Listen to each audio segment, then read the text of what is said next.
नमस्कार। केजीएस के online platform पर आप सभी का स्वागत है। और आज 1 मार्च है और आज सोशियोलॉजी का सेट का एग्ज़ाम हुआ है मध्य प्रदेश में। तो हम लोग इस एग्ज़ाम को सॉल्व करेंगे, जो प्रश्न आए हैं। ठीक है बच्चा? आप इससे अपना मैच भी कर सकते हो कि किसका कितना स्कोर बनना है। और हम बहुत ज़्यादा नहीं, यहाँ पर हम व्याख्या बहुत कम करेंगे इस क्वेश्चन की। केवल हमारा पर्पज़ ये है कि आप इससे अपना थोड़ा-सा प्रश्न पत्र चेक कर लो कि कितने क्वेश्चन आपके सही हो रहे हैं। और जो मैं प्रश्न बता रहा हूँ, ये संभावित हैं, आयोग के अनुसार नहीं है, ये मेरे अनुसार है। तो आपको थोड़ा-सा इस पे याद रखना है। मैं पूरी कोशिश कर रहा हूँ कि प्रश्न कम से कम गलत हों, लेकिन 1-2 प्रश्न अगर गलत होते भी हैं, तो फिर वो अपन आयोग के अनुसार ही सही ही मानेंगे उसको, ठीक है? चलिए अब ज़्यादा बात ना करते हुए अपने प्रश्न पत्र को प्रारंभ करते हैं सॉल्व करना। हमारा पहला प्रश्न है कि किसी के कंप्यूटर सिस्टम में किसी के कंप्यूटर सिस्टम तक अवैध पहुंच बनने को किस रूप में जाना जाता है? यानी आप किसी के कंप्यूटर में अगर पहुंचते हो तो इस प्रक्रिया को हम क्या कहेंगे? किसी के कंप्यूटर सिस्टम तक अवैध पहुंच बनने को किस रूप में जाना जाता है? बच्चा, इसे चोरी कहा जाता है, इसे साइबर धोखा कहा जाता है, या साइबर हिंसा कहा जाता है, या साइबर अतिचार कहा जाता है? तो इसका सही आंसर है, इसे कहा जाता है साइबर अतिचार। ये आपको याद रखना है। और ये अभी आज ही पेपर हुआ है, उसका सही आंसर 51 का हो जाएगा डी। इसको कहते हैं साइबर ट्रेस पास। इसको क्या कहते हैं? साइबर ट्रेस पास। अब हम और आगे चलते हैं और देखते हैं किसे इंटरनेट का पहला नागरिक कहा जाता है। किसे इंटरनेट का पहला नागरिक कहा जाता है? इसमें बच्चा कंफ्यूजन है इस क्वेश्चन का। अगर आप इसमें देखोगे तो हमें 2 शब्द मिलेंगे इसमें, ठीक है? एक तो हमें मिल रहा है इसमें जॉन पोस्टेल, ठीक है, और दूसरा मिल रहा है हर्बर्ट रेनगोल्ड। तो आयोग अब देखो किसको मानता है। मेरी नजर में हर्बर्ट रेनगोल्ड इसका सही हो जाना चाहिए, लेकिन आयोग सी भी मान सकता है, और सी भी कई जगह कई सोर्स पर मिल रहा है। तो हमें इसको याद रखना है कि किसे इंटरनेट का पहला जनक माना जाता है, वो है हर्बर्ट रेनगोल्ड। अब हम और आगे चलते हैं। यहाँ पर हमसे पूछा जा रहा है सूचना प्रौद्योगिकी अधिनियम किस वर्ष प्रारंभ हुआ? तो सूचना प्रौद्योगिकी अधिनियम बच्चा 2000 में प्रारंभ हुआ था, ये हमें याद रखना है, ठीक। अब हम और आगे चलते हैं और देखते हैं अगले प्रश्न पर। भारत के किस राज्य ने अक्षय नाम से ई गवर्नेंस योजना चालू की? तो वह राज्य केरल है। केरल राज्य ने अक्षय नाम से एक ई गवर्नेंस योजना प्रारंभ की थी। हमसे अगला प्रश्न पूछा गया है कि डिजिटल डिवाइड शब्द से क्या तात्पर्य है? तो डिजिटल डिवाइड का मतलब होता है जिन लोगों के पास प्रौद्योगिकी तक पहुंच और जिनके पास प्रौद्योगिकी तक पहुंच नहीं होती है, के बीच के अंतर को हम लोग डिजिटल डिवाइड, या हम कहें कि डिजिटल डिवाइड उसको कहते हैं, ठीक। अब हम और आगे चलते हैं।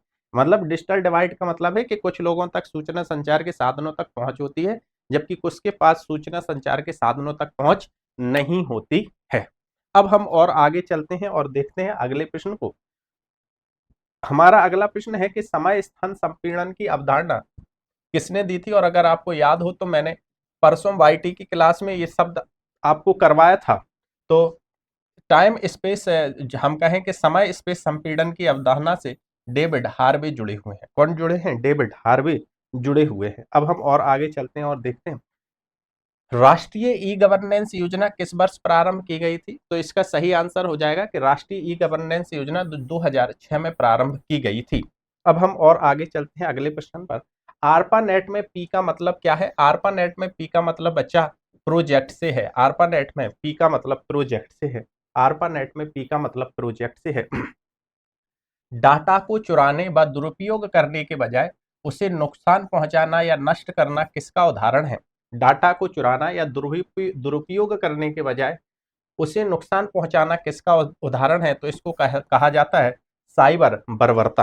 तो इसको कहा जाता है साइबर बर्बरता। अब हम और आगे चल रहे हैं। साइबर स्पेस शब्द का सर्वप्रथम प्रयोग किसने किया? साइबर स्पेस शब्द का सर्वप्रथम प्रयोग विलियम गिब्सन ने किया था। साइबर स्पेस शब्द का सर्वप्रथम प्रयोग विलियम गिब्सन ने किया था। बॉडीलार्ड के अनुसार मानव संस्कृति के संकेत कितने मुख्य स्तरों में पारित हुए हैं? यानी बॉडीलार्ड के अनुसार मानव संस्कृति कितने मुख्य स्तरों में पारित हुई है? तो इसका सही आंसर हो जाएगा 4। इसका सही आंसर हो जाएगा बच्चा 4। अब हम और आगे चलते हैं और देखते हैं अपना अगला क्वेश्चन। धर्म विचारों का एक समूह है। इन्होंने कहा है कि धर्म जो है वो क्या है, विचारों का एक समूह है एवं औपचारिक शक्ति में विश्वास है जिसका प्रभाव मानव जीवन पर पड़ता है। धर्म और अर्थव्यवस्था के बीच संबंध में निम्नलिखित में से यह कथन किसने कहा। धर्म और अर्थव्यवस्था के बारे में अक्सर बात बच्चा कौन करता है, तो आपको याद रखना है मैक्स वेबर ने धर्म और अर्थव्यवस्था के बारे में क्या बताया है, अपने विचार दिए हैं, the Protestant ethics and the spirit. धर्म विचारों का एक समूह है जो अनौपचारिक शक्ति में विश्वास है जिसका प्रभाव मानव जीवन पर पड़ता है। धर्म और अर्थव्यवस्था के बारे में यह कथन किसका है, मैक्स वेबर का है। अब हम और आगे चलते हैं और देखते हैं। धर्म आध्यात्मिक शक्ति में विश्वास है, तो आपको याद रखना है कि धर्म जब आध्यात्मिक शक्ति में विश्वास है तो इस प्रकार का कथन टायलर ने कहा था। प्रश्न आसान ही है सारे। संस्कृति पर्यावरण का मानव निर्मित भाग है, यह कथन किसका है, तो हम कहेंगे यह कथन हर्शकोविट्ज का है। यह कथन किसका है, हर्शकोविट्ज का है। और आगे चलते हैं। समाज से मान्यता प्राप्त कार्य करने की विधियां ही समाज की प्रथाएं हैं। समाज में मान्यता प्राप्त कार्य करने की विधियां ही प्रथाएं हैं, तो प्रथम दृष्टता इसका आंसर सी सही लगता है, लेकिन मेरे हिसाब से र्यूटर एवं हर्ट का सही आंसर हो जाना चाहिए। तो आप देखिए आयोग हो सकता है इसका सी मान ले, लेकिन मैं इसका आंसर ए बता रहा हूं। ठीक है, समाज से मान्यता प्राप्त कार्य करने की विधियां ही प्रथाएं, यह कथन किसका है, र्यूटर एवं हर्ट का है। अब हम और आगे चलते हैं और देखते हैं निम्नलिखित में से किस समाज सुधारक ने लैंगिक विषमता को दूर करने के लिए स्त्री शिक्षा के प्रसार के प्रयत्न किए हैं, तो इसमें है ईश्वर चंद्र विद्यासागर। इसमें कौन है, ईश्वर चंद्र विद्यासागर। अब हम और आगे चलते हैं। भारत में अगला प्रश्न है हमारा, भारत में राष्ट्रीय महिला आयोग की स्थापना कब की गई, तो भारत में राष्ट्रीय महिला आयोग की स्थापना 1992 में की गई थी। भारत में राष्ट्रीय महिला आयोग की स्थापना 1992 में की गई थी। निम्नलिखित में से कौन सा सांप्रदायिकता का कारण है, तो सांप्रदायिक संगठन, ठीक है, बहुत से मुस्लिमवादी संगठन है, हिंदूवादी संगठन है, तो सांप्रदायिकता के कारण है। अराजकता तथ्यों का स्वार्थ, यानी कुछ अराजक तत्व होते हैं जिनके अपने स्वार्थ होते हैं, और सांस्कृतिक भिन्नता, यानी हम कह सकते हैं सांप्रदायिकता के सभी कारण हैं। इसका सही आंसर डी होगा। अब हम और आगे चल रहे हैं और देख रहे हैं निम्नलिखित में से कौन सा धर्म का महत्व भारतीय जीवन में सहायक है। निम्नलिखित में से कौन सा धर्म का महत्व भारतीय जीवन में सहायक है, तो भारतीय जीवन में सामाजिक संगठन में सहायक है, व्यक्तित्व के विकास में सहायक है, औपचारिक सामाजिक नियंत्रण में सहायक है। हम कह सकते हैं यह सभी में सहायक है। हम कह सकते हैं जो धर्म का महत्व है वो सभी चीजों में हमें सहायक समान रूप से देखने को मिलता है। अगला प्रश्न है, झुग्गी झोपड़ी के विकास का राष्ट्रीय कार्यक्रम किस वर्ष प्रारंभ किया गया था, तो झुग्गी झोपड़ी के विकास का राष्ट्रीय कार्यक्रम किस वर्ष प्रारंभ किया था, यह 1996 में प्रारंभ किया गया था। यह 1996 में प्रारंभ किया गया था। The Protestant ethics and the spirit of capitalism किसकी पुस्तक है, मैक्स वेबर की पुस्तक है। The Protestant ethics and the spirit of capitalism किसकी पुस्तक है, मैक्स वेबर की पुस्तक है। प्रकार्यात्मक पूर्व आवश्यकताएं, इंग्लिश में देखेंगे हम लोग फंक्शनल प्रीरिक्विसाइट्स की बात कर रहा है, तो फंक्शनल प्रीरिक्विसाइट से बच्चा टालकट पार्सन्स जुड़े हैं, याद रखना है, टालकट पार्सन्स जुड़े हुए हैं, याद रखना है। अगला प्रश्न हमसे पूछा गया है, निम्नलिखित में से किसने सामाजिक परिवर्तन के सांस्कृतिक संपर्क की 3 अवस्थाओं में प्रकार्यात्मक व्याख्या की है, तो इसको याद रखना है। इसमें आ जाएगा मेलिनोवस्की, क्योंकि मेलिनोवस्की की अगर हम बात करें तो ये कहते हैं, मेलिनोवस्की की अगर हम बात करें तो मेलिनोवस्की कहते हैं इसमें कि सबसे पहले संपर्क होता है। सबसे पहले 2 संस्कृतियों में क्या होता है, संपर्क होता है, ठीक है, फिर उनमें संघर्ष होता है, फिर उनमें सामंजस्य होता है, फिर उनमें सामंजस्य होता है। तो इसका याद रखना है, निम्नलिखित में से किसने सामाजिक परिवर्तन के सांस्कृतिक संपर्क की 3 अवस्थाओं में प्रकार्यात्मक व्याख्या की है, तो वो आपके मेलिनोवस्की हो जाएंगे। हो सकता है इसका पार्सन्स भी सही आंसर मान लें, लेकिन अभी हम लोग, मेरी नजर में आप इसको मेलिनोवस्की मान के चलें। अब हम आगे देखते हैं, मार्टन ने पहली बार अपनी किस पुस्तक में एनोमी की बात की, यानी विसंगति की बात की, तो मार्टन ने अपनी पुस्तक social theory and social structure में सर्वप्रथम एनोमी की बात की थी। मार्टन ने सर्वप्रथम एनोमी की बात अपनी पुस्तक social theory and social structure में की थी, ये आपको याद रखना है। अल्फ्रेड शुट्ज किस देश के रहने वाले थे, तो अल्फ्रेड शुट्ज बच्चा जो है वो ऑस्ट्रेलिया, यूएसए, हम कहें कि अमेरिका में उन्होंने काम किया है, लेकिन वो किस देश में उनका जन्म हुआ था, तो वह जर्मनी से संबंधित है। वह कहां से संबंधित है, अल्फ्रेड शुट्ज जर्मनी से संबंधित है। नेक्स्ट प्रश्न को हम देखेंगे कि निम्नलिखित में से दुर्खीम के धर्म का समाजशास्त्रीय सिद्धांत किस पर आधारित है। तो दुर्खीम ने अपने धर्म की जो व्याख्या की थी, the elementary forms of the religious life, और वो उन्होंने पवित्रता और साधारण यानी प्रोफेन एवं सेक्रेट के आधार पर धर्म की व्याख्या की थी, यानी इसका आंसर हो जाएगा बच्चा ए सही। दुर्खीम के धर्म का समाजशास्त्रीय सिद्धांत किस पर आधारित है, तो कहेंगे पवित्र और साधारण के बीच अंतर पर यह आधारित है। अब हम और आगे चलते हैं। आसान प्रश्न है कि आर के मार्टन ने प्रकार के कितने अर्थ बताए हैं। आर के मार्टन ने प्रकार के 5 अर्थ बताए हैं, आपको याद रखना है। शादी समारोह के रूप में भी उन्होंने बताया है, ठीक है। इस तरीके से उन्होंने 5 अर्थ बताए हैं प्रकार के, ठीक है। तो हम कहेंगे कि आर के मार्टन ने प्रकार शब्द के कितने अर्थ बताए हैं, तो हमें याद रखना है 5 अर्थ उन्होंने बताए हैं।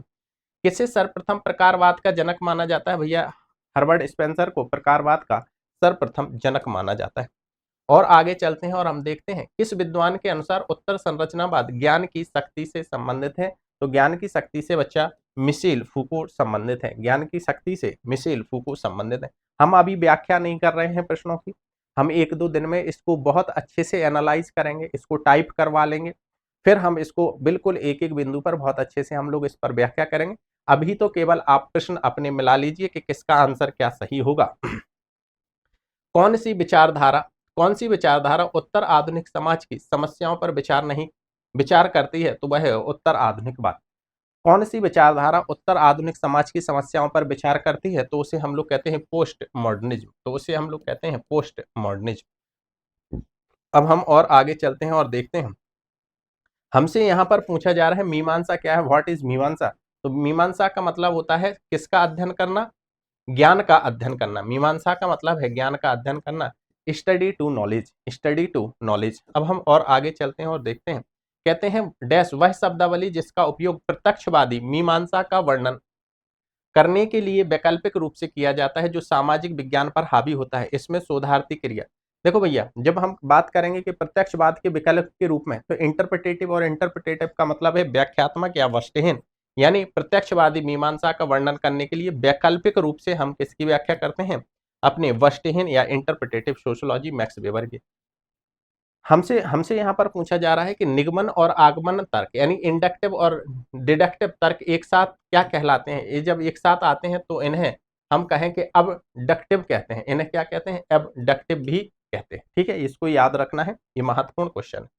अब हम और आगे चल रहे हैं और देख रहे हैं कि बे सिद्धांत के निर्माण खंड है और बे बिंदु हैं जिनके इर्द गिर्द सामाजिक शोध को किया जाता है। तो इन्हें बच्चा क्या कहा जाता है, कॉन्सेप्ट यानी अवधारणा कहा जाता है। ये सिद्धांत के निर्माण के खंड हैं। सिद्धांत, हम जब कोई भी थ्योरी बनाते हैं तो उसके खंड हैं छोटी छोटी, और यह बिंदु भी हैं जिसके इर्द गिर्द सामाजिक शोध का निर्माण किया जाता है, उसे हम अवधारणा कहते हैं। यहाँ पर हमसे पूछा जा रहा है, यह एक सूचित अनुमान है, अनुमान यानी टेंटेटिव स्टेटमेंट की बात कर रहा है। और टेंटेटिव स्टेटमेंट जब भी आ जाता है तो हम उसे कहते हैं बच्चा उपकल्पना या परिकल्पना। बाकी किसके अनुसार क्या कह रहा है वो अपन बाद में देखेंगे, अगली क्लास में देखेंगे। हमसे यहाँ पर पूछा गया है सर्वेक्षण के मुख्य 2 रूप कौन कौन से हैं। सर्वेक्षण के मुख्य 2 रूपों की अगर हम बात करें तो इसमें बच्चा साक्षात्कार और प्रश्नावली आ जाएगा, बाकी ये सब सर्वेक्षण के रूप नहीं है, निम्नलिखित में से कौन सी गुणात्मक शोध की विशेषता नहीं है। तो मुझे इसमें लग रहा है कि जो गुणात्मक शोध की विशेषता नहीं है, गुणात्मक शोध में जांच प्रक्रिया उन्मुख नहीं होती, अब हम और आगे चल रहे हैं। हो सकता है गुणात्मक जो शोध है वो विशिष्ट प्रकृति इनकी विशिष्ट भी नहीं हो सकती है थोड़ी सी, लेकिन इसका मुझे इन 4 विकल्पों में जो सही नहीं लग रहा है वो कह रहा है कि गुणात्मक शोध में जांच प्रक्रिया उन्मुख नहीं होती। अब हम और आगे चल रहे हैं।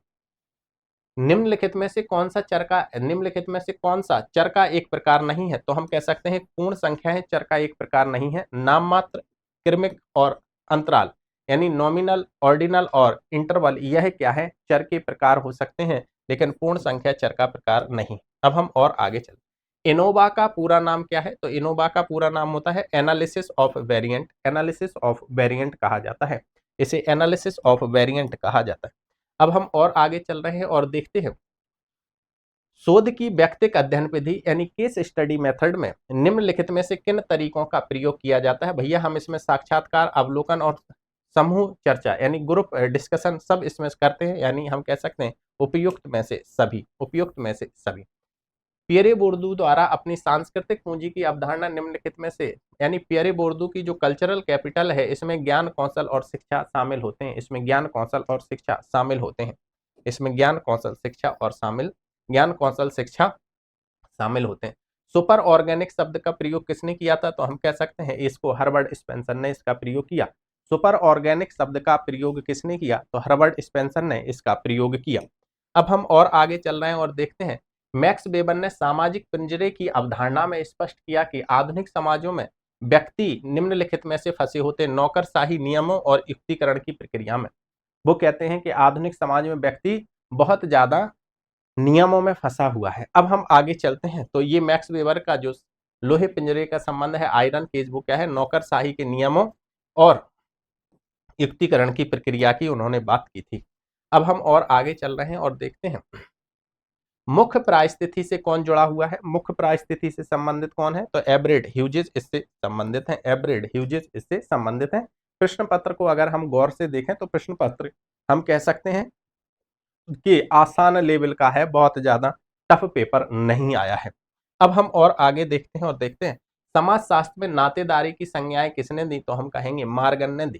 ठीक है, मार्गन ने नातेदारी व्यवस्था की जो संज्ञाएं हैं यानी टर्मोलॉजी ऑफ किनशिप की बात यही करते हैं, वर्णात्मक, वर्गात्मक। ठीक है, बहुत ही कहते हैं ये वर्गात्मक और वर्णात्मक आदि इन्होंने टर्मोलॉजी दी थी। इमाल दुर्खीम ने अपनी किस पुस्तक में दुर्खाइम ने धर्म संबंधी तर्कों को विस्तार और टोटमवाद शब्द का प्रतिपादन किया? तो 1912 की है, the elementary forms of the religious life, the elementary forms of the religious life. फिर हमसे पूछा जा रहा है कि कृषक समाज के सामाजिक सांस्कृतिक विश्लेषण के लिए लघु परंपरा एवं little tradition and great tradition से कौन जुड़ा है? रॉबर्ट रेडफील्ड जुड़े हुए हैं, रॉबर्ट रेडफील्ड जुड़े हुए हैं।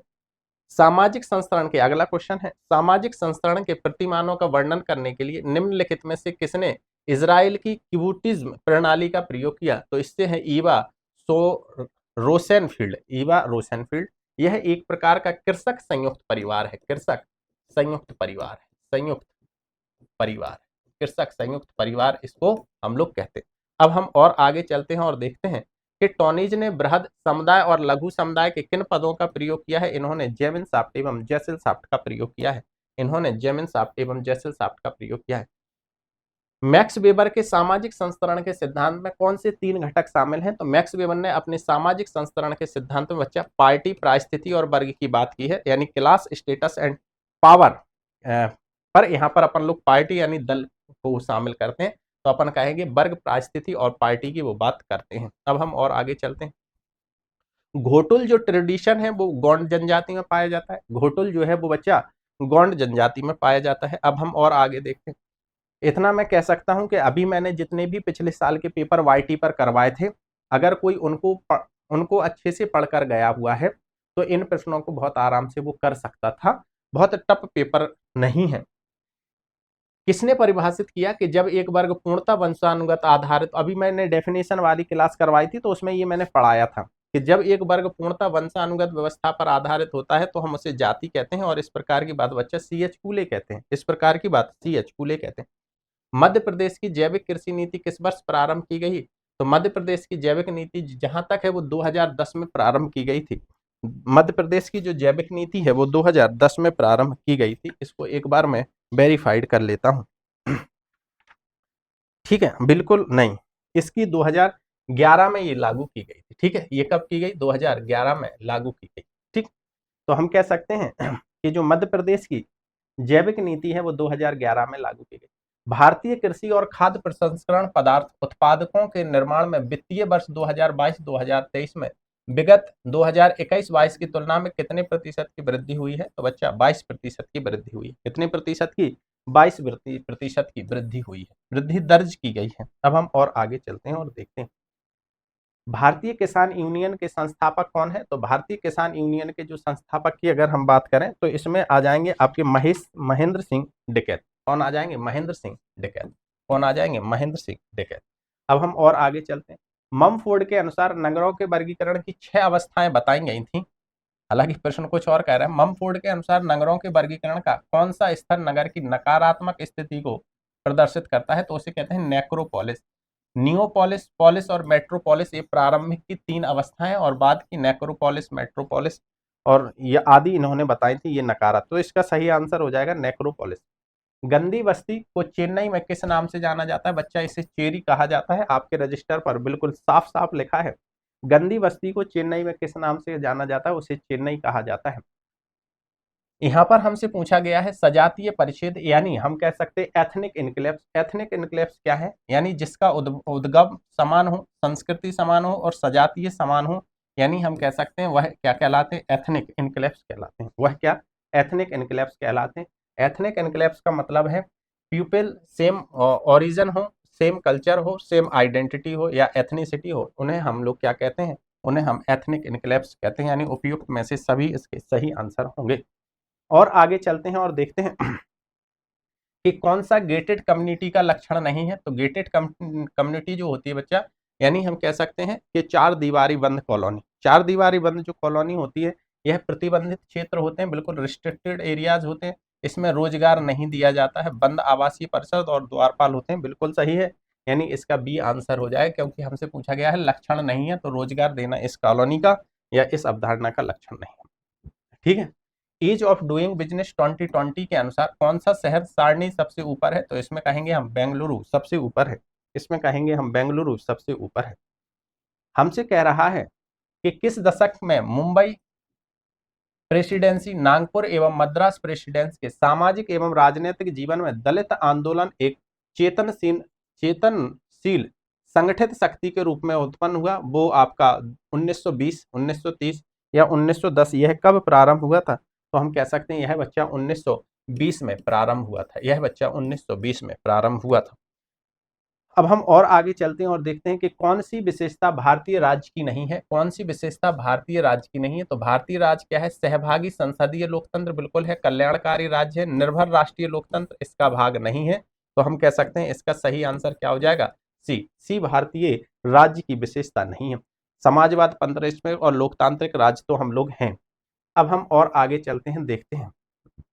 हमसे निम्नलिखित में से पूछा गया, निम्नलिखित में से कौन सा तर्क नारीवादियों द्वारा व्यक्त शक्ति की अवधारणा को अभिव्यक्त नहीं करता? शक्ति की अवधारणा को अभिव्यक्त नहीं करता, तो इसमें आ जाएगा आपका सी कि संपूर्ण इतिहास में महिलाओं को सामाजिक एवं राजनीतिक शक्ति की दृष्टि से वंचित नहीं किया गया, जबकि ये लोग मानते हैं कि हर परिस्थिति में वंचित किया गया है, हालांकि इसे इस रूप में परिभाषित नहीं किया गया। यानी इसका आंसर हो जाएगा बच्चा सी सही हो जाएगा। इसका आंसर सी सही हो जाएगा। द ग्रामर ऑफ पॉलिटिक्स किसकी पुस्तक है? द ग्रामर ऑफ पॉलिटिक्स जो है बच्चा हेराल्ड जे लास्की की पुस्तक है। हेराल्ड जे लास्की की पुस्तक है। हेराल्ड जे लास्की की यह पुस्तक होगी। ठीक है, बिल्कुल सही, हेराल्ड जे लास्की की यह पुस्तक है। अब हम और आगे प्रश्न पर चलते हैं। निम्नलिखित पुस्तकों में से किसके लेखक नोम चॉम्स्की नहीं है? तो किसके लेखक नोम चॉम्स्की नहीं है? तो an anti capitalism manifesto, an anti capitalism manifesto के यह लेखक नहीं है, बाकी 3 के यह लेखक हैं। बाकी 3 के यह लेखक हैं। इमेजिनेटेड कम्युनिटी की अवधारणा से कौन जुड़ा है? अभी मैं पढ़ा के आया था, इमेजिनेटेड कम्युनिटी की अवधारणा से बेनेडिक्ट एंडरसन जुड़े हुए हैं। बेनेडिक्ट एंडरसन जुड़े हुए हैं। मतलब हम कह सकते हैं 6-7 क्वेश्चन तो ऐसे हैं जो हमने आपको डायरेक्ट पढ़ाए हैं, और बार बार ये कहना सही नहीं होता है कि ये क्वेश्चन देखो मैंने पढ़ाया, ये मेरे नोट्स से पढ़ा। वो सारा सिलेबस से फंसा है। मैंने सिलेबस पढ़ाया है तो सारी चीजें आएंगी ही, तो इसमें ये दावा करना एक प्रकार की बेवकूफ़ी है कि ये देखिए मैंने पढ़ाया है। मैंने कुछ नहीं पढ़ाया, मैंने तो सिलेबस की चर्चा आपसे की थी और सिलेबस से पेपर आया है। हम ये नहीं कह सकते कि आउट ऑफ सिलेबस पेपर, सब सिलेबस से है, ऐसा कुछ नहीं। 2-4-10 क्वेश्चन इधर उधर के होते हैं, बाकी सारे क्वेश्चन आसानी है, आप देख रहे होंगे, वन लाइनर जैसे क्वेश्चन है। निम्नलिखित में से कौन सा मैक्स वेबर की विचारों का भाग नहीं है? तो बच्चा तार्किक सत्ता की वो बात करते हैं, परंपरागत की बात करते हैं, चमत्कार की, लेकिन मूल आधारित सत्ता की उन्होंने कभी बात नहीं की थी। तो इसका आंसर बी हो जाएगा। इसका आंसर बी हो जाएगा। आगे हम देखते हैं, इसमें कमांड पॉलिटी और डिमांड पॉलिटी की बात की है। कमांड पॉलिटी और डिमांड पॉलिटी के बारे में हमने चर्चा भी की है। इसकी बात रुडोल्फ एवं रुडोल्फ करते हैं। इसकी बात रुडोल्फ एवं रुडोल्फ करते हैं। संसाधनों के आवंटन में नीतियों एवं प्रणालियों से जुड़े नियमों की हेराफेरी तथा राजनीतिक निर्णय निर्धारकों द्वारा धन के निवेश, जिन्होंने अपनी शक्ति, प्रतिष्ठा और धनाढ़ता को बनाए रखने हेतु पद का दुरुपयोग किया है, को निम्नलिखित में से किस संगठन ने राजनीतिक भ्रष्टाचार की संज्ञा दी है? तो इसका आंसर हो जाएगा ट्रांसपेरेंसी इंटरनेशनल। इसका आंसर हो जाएगा ट्रांसपेरेंसी इंटरनेशनल। अब हम और आगे चलते हैं। यहां पर पूछा जा रहा है निम्नलिखित में से कौन सी CH कार की राष्ट्र की अवधारणा की विशेषता नहीं है? देखो, CH कार ने कहा है कि राष्ट्र के लिए एक सरकार होना चाहिए, उसके पास भूभाग होना चाहिए और व्यक्तियों के बीच एक सामान्य हित होना चाहिए। व्यक्तियों के बीच संपर्क और निश्चित आकार की वो बात नहीं करते हैं, यानी इसका आंसर जो है बच्चा वो डी होगा। किसकी बात नहीं की है? तो समस्त सदस्यों के बीच संपर्कों का निश्चित आकार की उन्होंने बात नहीं की थी। ऊपर के 3 सही हैं, इसका सही आंसर डी होगा। अब हम और आगे चल रहे हैं और देखते हैं भारत में पहली औद्योगिक नीति कब आई? भैया 1948 में आई। भारत की पहली औद्योगिक नीति कब आई? 1948 में आई। समाजवादी अर्थव्यवस्था के संस्थापक कौन है? कार्ल मार्क्स और फ्रेडरिक एंजल्स हैं। कार्ल मार्क्स और फ्रेडरिक एंजल्स हैं। ठीक है, अब मैं आपको समय इसलिए यहाँ पर नहीं दे रहा हूँ कि हम अभी केवल आप प्रश्न पत्र में ला लीजिए, ठीक है, कि हमारे कितने क्वेश्चन, और इसका मैं 2-3 दिन बाद अच्छे से खुद एनालाइज करूंगा और हर एक फिर बिंदु पर, हर एक उस पर, चारों ऑप्शनों पर हम लोग बाद में चर्चा करेंगे। अभी तो आज पेपर हुआ है, आज ही आपको सही आंसर मिल जाएंगे, तो आप मिला के थोड़ा सा संतुष्ट हो जाइए कि कितना क्वेश्चन आपका सही हो रहा है, कितना नहीं। ठीक है, अब थोड़ा सा और आगे चलते हैं। 1919 की महामंदी के बाद किसने पूंजीवाद को बदलने के लिए एक नई आर्थिक प्रणाली की बात की थी? इसमें की थी बच्चा जॉन मेनार्ड कीन्स ने। इसमें किसने बात की थी? कीन्स ने इसकी बात की थी। किसने बात की थी? कीन्स ने इसकी बात की थी। अब हम और आगे चलते हैं और देखते हैं कि किसके अनुसार व्यापार का मतलब ग्राहकों को बनाना और बाजार की हिस्सेदारी को बढ़ाना है? किसके अनुसार व्यापार का मतलब ग्राहकों को बनाना और बाजार की हिस्सेदारी को बढ़ाना है? यह बात की थी बच्चा आपके पीटर एफ ड्राकर ने। पीटर एफ ड्राकर ने इसकी बात की थी। Peter F Drucker. New colonial आश्रिता मॉडल निम्नलिखित में से किसका अप्रत्यक्ष उत्तर उत्पाद है? तो हम कह सकते हैं कि न्यू कॉलोनियल आश्रिता मॉडल, जो न्यू कॉलोनियल आश्रिता मॉडल है, यह किसका न्यू कॉलोनियल आश्रिता मॉडल निम्नलिखित में से किसका अप्रत्यक्ष उत्तर उत्पाद है? उद्योगवाद का, समाजवाद का या मार्क्सवाद का? तो हम कह सकते हैं यह मार्क्सवाद। ठीक है, इसमें सही आंसर हो जाएगा आपका मार्क्सवाद। अब हम और आगे चलते हैं। अगर ये इसमें साम्राज्यवाद दे देते तो अपन उसमें फिर और ज्यादा सोच सकते थे, लेकिन इन्होंने नहीं दिया। न्यू कॉलोनियल आश्रिता मॉडल निम्नलिखित में से किसका अप्रत्यक्ष उत्तर उत्पाद है? अप्रत्यक्ष उत्तर उत्पाद मार्क्सवादी का। बिल्कुल अपन लोग इसमें सही हैं। व्हाइटली आयोग की रिपोर्ट, व्हाइटली आयोग ने अपनी रिपोर्ट किस वर्ष प्रस्तुत की? 1931 में इन्होंने प्रस्तुत की। कब की? 1931 में इन्होंने प्रस्तुत की। स्वतंत्रता के बाद भारत में पहला राष्ट्रीय श्रम आयोग किसकी अध्यक्षता में स्थापित किया गया था? Doctor BP Gajendra Gankar. Doctor BP Gajendra Gankar. ठीक है, doctor BP Gajendra. Harrod Domar का आर्थिक विकास का मॉडल किस पर आधारित था? तो पूंजी में निवास पर आधारित था। हेराल्ड डोमर का आर्थिक विकास मॉडल के अनुसार आर्थिक विकास के निम्नलिखित में से कौन सा कारक महत्वपूर्ण है? तो वो कहते हैं पूंजी में निवेश वाला कारक महत्वपूर्ण है। आगे देखते हैं और हम देखते हैं वैज्ञानिक प्रबंधनवाद के जनक कौन माना जाता है? तो वैज्ञानिक प्रबंधनवाद से जुड़े हैं अपने टेलर महोदय जुड़े हैं। वैज्ञानिक प्रबंधनवाद से कौन जुड़े हैं? टेलर साहब जुड़े हैं। फिर वो कह रहा है कि पारिवारिक व्यवसायों के संदर्भ में 3 सर्कल मॉडल। 3 सर्कल मॉडल का मतलब होता है परिवार है, व्यवसाय और स्वामित्व के बीच अंतःक्रिया है। परिवार है, व्यवसाय है और स्वामित्व के बीच अंतःक्रिया है। परिवार है, व्यवसाय है और स्वामित्व के बीच अंतःक्रिया है। अब हम और आगे चलते हैं और देखते हैं 131 the politics of climate change किसकी पुस्तक है बच्चा? यह पुस्तक हो जाएगी अपने एंथनी गिडेंस की। The politics of climate change किसकी पुस्तक है? एंथनी गिडेंस की है। The politics of climate change किसकी पुस्तक है? एंथनी गिडेंस की। निम्नलिखित में से कौन पारिस्थितिकी नारीवाद से नहीं जुड़ा हुआ है? तो पारिस्थितिकी नारीवाद से ये 3 जो लोग जुड़े हुए हैं, जबकि जैन एडम्स इससे नहीं जुड़े हुए हैं। जबकि जैन एडम्स इससे नहीं जुड़े हुए हैं। ओजोन परत के छिद्रण में निम्नलिखित में से कौन सा प्रदूषक सबसे ज्यादा उत्तरदायी है, यानी CFC इसमें सबसे ज्यादा उत्तरदायी है। वन संरक्षण अधिनियम कब का है बच्चा, 1980 का है। वन संरक्षण अधिनियम कब का है, 1980 का है। वन संरक्षण अधिनियम कब का है, 1980 का है। बांधव राष्ट्रीय उद्यान मध्य प्रदेश के किस जिले में स्थित है, उमरिया में है। बांधव राष्ट्रीय उद्यान मध्य प्रदेश के किस जिले में स्थित है, तो हम कहेंगे उमरिया में। संस्कृति पर्यावरण का मानव निर्मित भाग है, संस्कृति पर्यावरण का मानव निर्मित भाग है, हर्ष कोविड। मैन एंड हिज हैबिटेशन में इन्होंने इस प्रकार की बात कही। मोर्स आयोग किससे संबंधित है, तो मोर्स आयोग सरदार सरोवर बांध परियोजना से संबंधित है। सरदार सरोवर बांध परियोजना से यह संबंधित है। अब हम और आगे चलते हैं, अब हम और आगे चलते हैं और देखते हैं समाज में विकास का अध्ययन सर्वप्रथम किसने प्रारंभ किया, LT हाउहाउस ने। समाज में विकास का अध्ययन सर्वप्रथम किसने प्रारंभ किया, तो हम कहेंगे LT हाउहाउस ने प्रारंभ किया।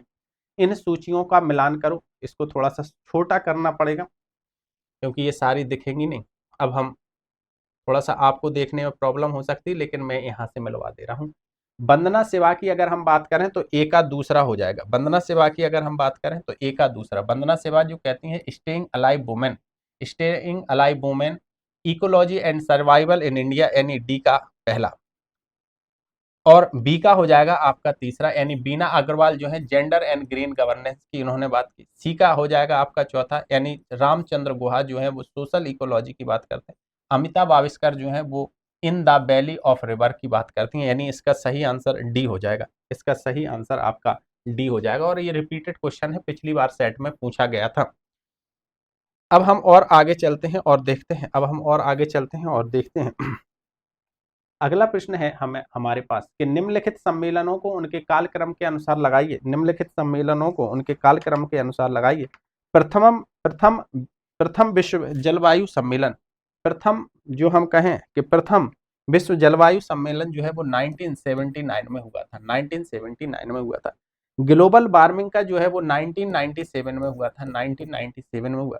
प्रथम पृथ्वी शिखर जो सम्मेलन है, प्रथम पृथ्वी शिखर जो सम्मेलन है वो 1992 में हुआ था। और ओजोन लेयर पर प्रोटेक्शन समिट जो है वो वियना का कब हुआ था, 1985 में हुआ था। इस प्रकार अगर हम देखेंगे तो इसका सही क्रम हो जाएगा आपका ये, यानी 1 4 3 सही है, 1 4 3 2 सही है, 1 4 3 2 सही है। इसको आपको लगा लेना है। अब हम और आगे चलते हैं। परिवार एक सार्वभौमिक संस्था है, परिवार एक सार्वभौमिक संस्था है। यह बात डीपी मार्डाक ने की है, यह बात डीपी मार्डाक ने की है। अब हम और आगे चलते हैं और देखते हैं भारत में घरेलू हिंसा में महिलाओं का संरक्षण अधिनियम कब प्रारंभ हुआ, तो ये हुआ आपका 26 अक्टूबर 2006, 26 अक्टूबर 2006, 26 अक्टूबर 2006। ठीक है, कब लागू हुआ, 26 अक्टूबर 2006, 26 अक्टूबर 2006। नहीं, इसमें 26 अक्टूबर 2005 हो जाएगा वो, है ना, 6 नहीं, 26 अक्टूबर 2005 को यह लागू हुआ। अब हम और आगे चलते हैं। निम्नलिखित में से कौन सा कारक, निम्नलिखित में से कौन सा कारक परिवार व्यवस्था में परिवर्तन के लिए उत्तरदायी। भाई औद्योगिकरण, नगरीकरण कानूनों का प्रभाव सभी परिवार व्यवस्था में परिवर्तन के लिए उत्तरदायी है, यानी इसका आपका डी सही हो जाएगा। 144 की अगर हम बात करें तो किस अधिनियम के तहत हिंदू परिवारों में उत्तराधिकार के दैभाग और मिताक्षरा नियमों को समाप्त कर दिया गया है, तो हिंदू उत्तराधिकार अधिनियम 1956, हिंदू उत्तराधिकार अधिनियम 1956, हिंदू उत्तराधिकार अधिनियम 1956। निम्नलिखित में से कौन सा the history of human marriage से जुड़ा, ह्यूमन मैरिज नामक पुस्तक के लेखक है। निम्नलिखित में से कौन the history of human marriage पुस्तक के लेखक है, तो हम कह सकते हैं वेस्टरमार्क। कौन है the history of human marriage, Westermarck. अभी परसों नरसों हम इस पर बात भी कर रहे थे। फिर यहाँ पर पूछा जा रहा है लैंगिक अपराधों से बालकों का संरक्षण यानी पॉक्सो एक्ट 2012 में पहला संशोधन कब किया गया, भैया 2019 में किया गया। पहला संशोधन कब किया गया, 2019 में किया गया। पहला संशोधन कब किया गया, 2019 में किया गया। यहाँ पर पूछा जा रहा है कि खासी जनजाति में अविवाहित महिलाओं की मृत्यु के बाद उनके द्वारा अर्जित संपत्ति किसको दी जाती है, माँ और बहन को दी जाती है, क्योंकि यह मातृवंशीय परिवार है, माँ और बहन को दी जाती है। किस जनजाति में किस शताब्दी में मातृ सत्ता शब्द का सर्वप्रथम प्रयोग किया गया था, किस शताब्दी में मातृ सत्ता शब्द का सर्वप्रथम प्रयोग किया गया था, 15वीं 17वीं 18वीं या फिर हम कहें 15वीं 17वीं 18वीं या 19वीं, तो मात्र सत्ता शब्द का सर्वप्रथम प्रयोग बच्चा 19वीं शताब्दी में किया गया था, 19वीं शताब्दी में किया गया था।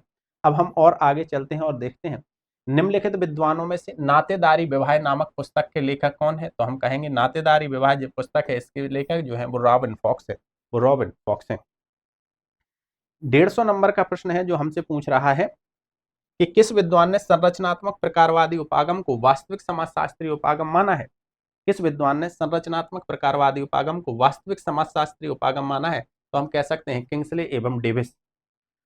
ठीक है, तो हम इसका सही आंसर बताएंगे किंग्सले एवं डेविस। ठीक है बच्चा, तो यहाँ पर मैंने अभी आपको पेपर को एनालाइज नहीं करवाया है, हमने पेपर के चारों विकल्पों पर बात नहीं की है, हमने केवल पेपर के आंसर आपको बताए। अब 1-2 दिन बाद हम आपके वाईटी पर ही रहेंगे, केजीएस के वाईटी पर, फिर हम इसमें हमारे पास जितने भी प्रश्न हैं इन सारे प्रश्नों को हम लोग 100 प्रश्न हमारे पास हैं, हम इन 100 प्रश्नों को 50-50 यानी 2 भाग में बहुत अच्छे से डीप एनालिसिस करेंगे। अभी आप इससे अपना पेपर मिला लीजिए और हमें कमेंट बॉक्स में जरूर बताइए किसके क्वेश्चन कितने सही हैं।